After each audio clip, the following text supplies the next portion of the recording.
Alors, petite vidéo, parce que je suis en train de bosser sur la boîte à air, enfin sur l'admission de la RX8. Donc là, j'ai démonté la boîte à air. J'ai déjà commencé à enlever, il y a un premier panneau ici. Bah, le même qu'il y a ici, en fait, qui tient par une vis. Et une fois que vous enlevez la vis, le panneau s'enlève. Vous en avez un de chaque côté du débitmètre. Et ensuite, vous avez l'autre partie de la boîte à air qui est comme ça, normal, avec le filtre plat. Moi, je vais virer tout ça, je vais bosser sur une admission un peu plus dynamique. Et il est probable que j'ai trouvé, ou alors que j'ai un début de piste, pourquoi des fois elle avait des coups de mou. J'ai trouvé sous le capot des dépressions qui étaient directement liées donc à l'admission, logique, qui étaient chantées, bouchées, et voilà. Donc peut-être que le mec a essayé de faire une modif sur l'admission déjà de base, mais ce qui est bizarre, c'est que l'intérieur de la boîte à air, que je suis en train de démonter, hein, je le rappelle, n'avait pas l'air d'avoir été retouché.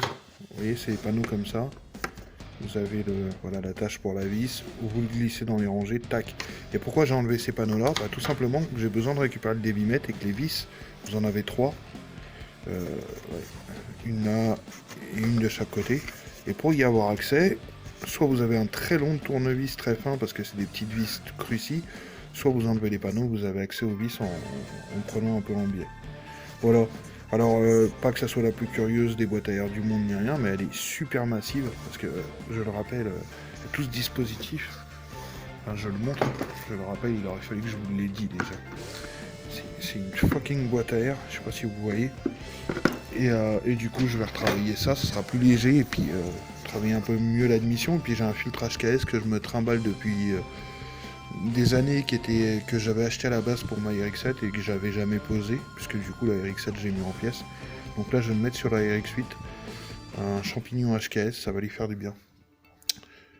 Voilà, c'est tout. Petite vidéo comme ça. Donc tout ça pour dire, j'ai peut-être un début de piste sur le comportement, le petit trou qu'elle avait à l'axelle, ou voilà. Alors je viens de démonter les parties que je vous ai montrées, et voilà, c'est un guide d'air pour la boîte à air, pour le débitmètre. C'est marrant, il a lui-même une... Attendez.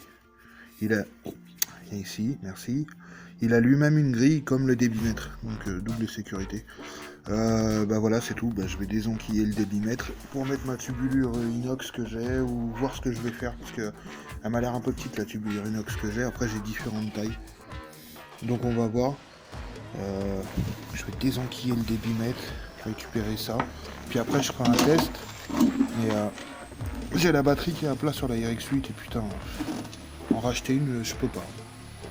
Clairement, je peux pas, donc on verra.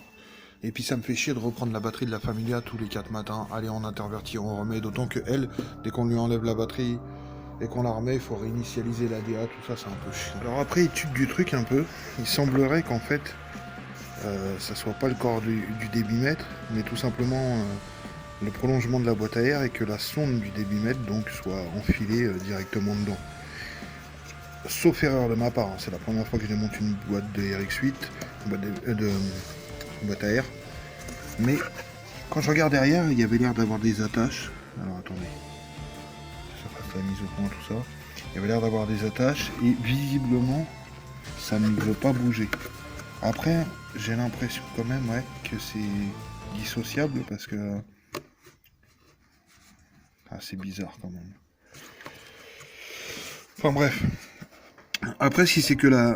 Oups, attention. Si c'est que la sonde a réenquillé dans ma future tubulure, qu'à cela ne tienne, tant mieux d'ailleurs.